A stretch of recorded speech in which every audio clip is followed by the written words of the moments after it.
c'est une journée de mobilisation aujourd'hui à l'appel de la CGT. C'est surtout une journée de mobilisation dans la RATP. Mais justement, est-ce que vous n'avez pas l'impression qu'aujourd'hui, dans la question du partage de la valeur, il y a les grandes entreprises qui ont des RTT avec des salariés qui ont beaucoup d'avantages, et puis ceux des PME qui ont moins de vacances, moins d'avantages et qui juste disent rien? Oh, ils disent, je les entends, je les écoute. Ça fait des années que je pense ce que vous dites, donc je ne vais pas changer de pied aujourd'hui. Je pense que c'est une question d'égalité des chances, d'égalité économique. Tu vas dans une grande boîte, tu as accès à de l'intéressement, de la participation, à tout ce que vous avez dit. Tu vas dans une petite, et il y a de plus en plus de jeunes qui vont dans nos PME, et c'est une très bonne nouvelle. Tu as beaucoup moins accès à ces dispositifs. Est-ce que je suis pour le dividende salarié? Si c'est la question sous-jacente, je ne peux qu'être pour, puisque je l'ai écrit dès le début d'année 2020, dans le cadre de mes réflexions pour En Marche. Je l'ai porté, je l'ai poussé, je me suis battu pour qu'il soit dans le programme. J'y crois dur comme fer. J'y crois dans le contexte.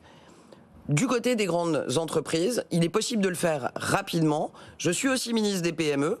Je connais aussi la difficulté pour préserver les marges de nos PME qui font face elles aussi à beaucoup d'inflation. Est-ce qu'il faut faire exactement la même chose pour les grandes et les petites? Je ne le pense pas. Est-ce qu'il faut faire le dividende salarié? Oui. Pourquoi vous l'appelez dividende? Oui. Parce que le dividende, ça rémunère un risque, il n'y a pas de risque pour le salarié. Pourquoi vous ne l'appelez pas intéressement participation?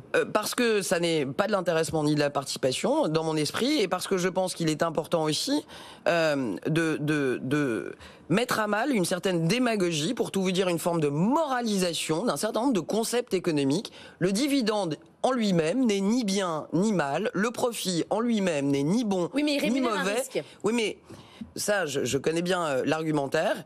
Il rémunère un risque, et il rémunère aujourd'hui beaucoup plus le risque que le travail. Je ne suis pas NUPS, je viens pas de l'extrême gauche, mais je le pense sincèrement, et je pense qu'il est important, notamment dans les années qui viennent, à cause de la pénurie de main-d'œuvre, il va falloir attirer des salariés, et ces outils sont indispensables, d'où le dividende salarié qui permet aussi de rémunérer non pas le risque, mais le choix du salarié dans l'entreprise.